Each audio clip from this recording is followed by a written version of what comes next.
Last week was fun. I hit with the cash game, the 50-50 lineup, and the tournament plays were within striking distance of a victory yet again. Doubling our money and hot on the tail of a tournament win is a fine spot to be in 2 weeks in. Pats at Jets. This one was a lopsided victory that many of us expected. The Jets look good against an inferior opponent at home. Now they get a long rest before the next game. This is plenty of time for the team to continue to gel and maybe heal a little for those that are banged up a little bit. Bears at Colts. Chicago's offense is laboring through Caleb's growing pains. At times, the offensive line looks terrible, and at other times, Williams is unable to use the little bit of daylight that he does get to produce a big play downfield. The defense has been pretty good, though, keeping them in games despite limited offense, even against the Texans.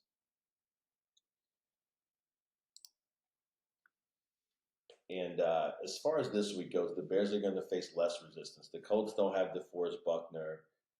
In a limited sample size, we've seen them be terrible against Green Bay. Without him, if nothing else, Chicago will have room to run. So I do like Swift here, and I will also play him in DFS Sunday. So seasonal, no doubt, let it rip. Season-long format, I would also play DJ Moore if I had to play him this Sunday. On the Colts side, Richardson is a great athlete, but I'm not sold on his quarterback mechanics or arm. These toss-up prayers aren't going to end well, is what I have to say about that. The Bears will be a good test for this Colts offense. Pittman is fine here. Jonathan Taylor is a good play. All formats for me. He's expensive, so he's a contrarian play. Tournament for the week. I'll get some exposure to that myself since you can pay down a receiver basically all over the place this week. Close game. I think the Bears defense will be the difference maker in this one. Chicago steals one on the road. Chargers and Steelers. Both defenses have the opportunity to play well in this one. If Fields plays, it's a better chance for Pittsburgh. I do like the Steeler run game, but collectively, so for DFS, I'm out. Freiermuth for the anytime touchdown, I will play that this week. For the Chargers side, I do think that the defense can be a play for DFS, but I don't want anything else if I don't have to. Boswell's big boot shows up again, and I feel like he's the difference maker for the Steelers as they collect the win in this one. Next up, we get the Texans and the Vikings. So Vikings got all up in Shanahan's face last week. Now, that's 2 wins in a row in 2 years, and this team is inferior to the team that they played last year. The road gets tougher now this week. Defensively, the Vikings are going to have their hands full with Stroud and company. I like Diggs and DFS. Nico Collins is so much more expensive. I think $900 more on DK this week. It's so much harder to pay that off versus Diggs at $6,600. I like Diggs' snap count, target share, and catch rate. So fire him up. Mixon is in play also, but he's expensive for DFS this week. Would love to see more Jalen Naylor, but I'm not sure Brendan Powell doesn't see time. Jefferson's also returning, says he's all systems go. Aaron Jones is really intriguing here. I love the price for DFS at $5,900, and I love the balance he can provide for Sam Darnold, who I think is a fine cash game play this week if you want to, pay down for that. I'm probably paying up, but I will make a tournament lineup with Darnold and Naylor in it as well. But I'm going to take the Texans on the road here. Eagles at Saints in the next one, guys. Eagles are suffering from a coaching staff that can't seem to take what is given to them for whatever reason. They want to win like how they want to win, how they drew up. Their secondary has been attacked all year, and the Saints should continue that this week. Shaheed is okay, but I really like Olave, DFS cash game for me all day long. Kamara will be contrarian this week due to the Fangio run-stopping scheme and his price tag coming off of last week's big performance as well. In my mind, Carr is still Jekyll and Hyde, so I don't want to go there, but I recognize he's cheap and he's in a good environment. Devontae Smith and Goddard look interesting on the other side. Barkley isn't a DFS play for me this week. Hurts is in a good environment, and for season long, it's great, but for DFS, I probably want to go somewhere else. But Eagles win on the road in this one. Broncos, Bucks. Easier matchup for Knicks. He's still going to struggle, though. The Steelers weren't even doing anything sexy last week, just sitting back and daring him to beat them, and he couldn't. Josh Reynolds is an interesting part of the offense, though, and in deeper leagues, he's a nice add. For DFS, I do want some exposure this week. He's cheap for cash games, and he's number 2 in a game. As far as wide receiver rankings go for that team in a game that they should be trailing. We've seen his big play explosiveness last week, catching that long pass downfield. The legend of Baker Mayfield ensues on the other side of the ball. He led the Bucs to victory last week, surprising me. I had the Lions. Less surprising will be when they win this week, though. I think all facets of the game are in play for the Bucs, and their defense is a safe play for DFS. I don't think Baker needs to do anything crazy to win this game, so I will fade him in DFS and stay away from the chalk. Fully expect that to be chalk this week. Packers and Titans. So the Colts defense wilted last week without Buckner, and the Pack took advantage. They possibly get Love back this week, but the Titans have a stout defense, and I think they will round into further shape this week. To complement that, Tony Pollard looks good. This is a good week for him to set the tone. He'll be using, I think I'll be using him, I should say, rather, for DFS purposes this week. He can hit pay dirt, is what I think.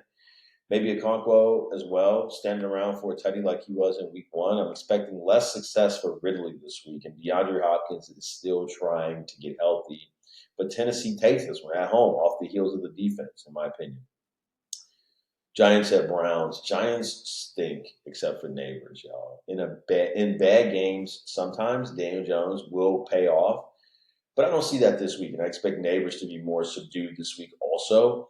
Browns at home all the way. I like this defense the most of any of the ones on the DFS main slate this Sunday. Ford also is a great play at his price.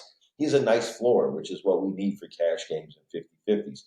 Njoku could be back, but I'm okay staying away. I like Cooper. The nice thing for Cooper is that in this offense, the other weapons truly are complementary. Judy, Njoku, Ford, even catching those passes himself. This all needs to be accounted for by a defense. Oh, also Elijah Moore, who's had a healthy amount of targets last week. But Watson can move his legs if needed as well. This all makes it hard as hell to double Cooper without giving it up somewhere else. So I really like him. The Giants do possess, some sort of inkling to want to do it, but they don't have the personnel nor the coaching prowess to tip the scales away from the Browns in this one. Cleveland rocks. Fins at Seahawks.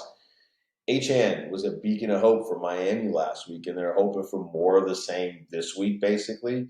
The Buffalo game last Thursday saw the Dolphins had they had the Buffalo game last Thursday, so they've had some time to prep for this one and to get ready. McDaniels will get the ball in HN's hand. They'll have a fine game plan for that. Skylar Thompson has had to step in here before for Miami.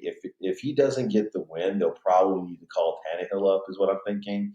Tua isn't retired, and the team is thinking of how to survive until he gets back from IR. Tyreek Hill can change the game in one big play every week. That's all Skylar needs.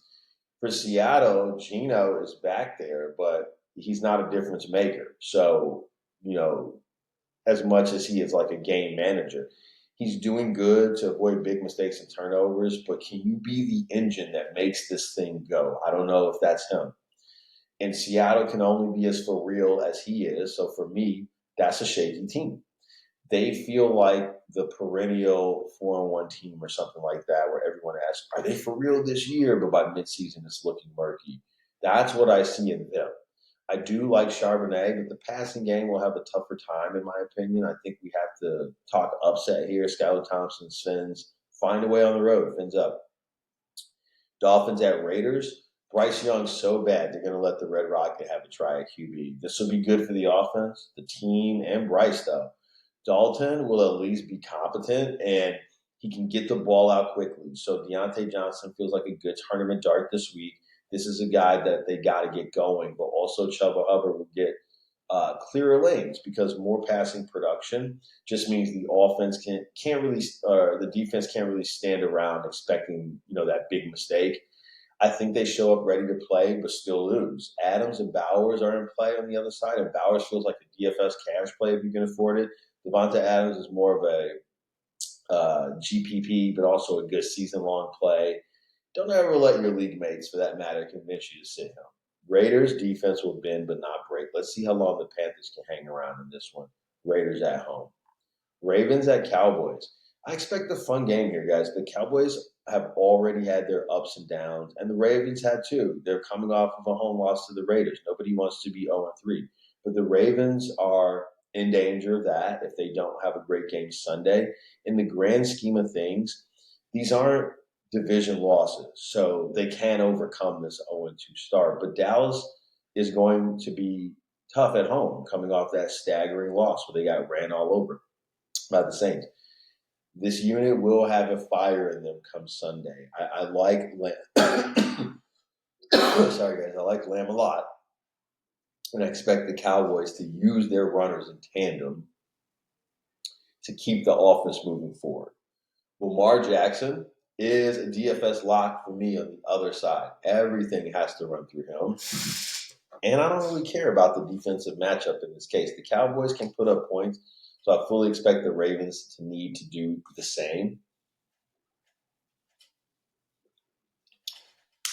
This is a good environment for the offense. I wonder if either defense would scare any DFS players off this week. I'm not interested in Dak, though, from a DFS standpoint, because for that price, we can get more production or the same production from a cheaper QB. But having Lamb in the cash game makes a lot of sense to me alongside Lamar because of the game script where Dallas can score and Baltimore and Jackson, need to keep up with them.